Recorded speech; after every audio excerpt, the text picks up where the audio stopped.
Of assertion.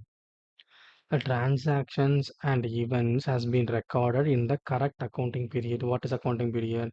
From 1st April to 31st March.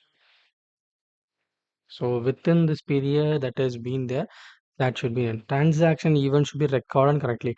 The first next year 10th April turnover should not be in 31st March. Why they are saying is this cut off assertion. A company may have an target basis bonus policy. So every year their directors may ask if they have achieved this turnover, they will be rewarded a bonus of this much amount.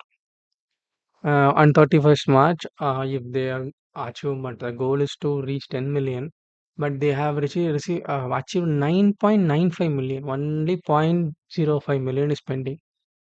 If they have put the April month's turnover at 5 million in 31st March, they will get the bonus, performance bonuses. And they did it. Is it fair? No. So that is what comes out. Cut off. What should be done within the period, it should be done.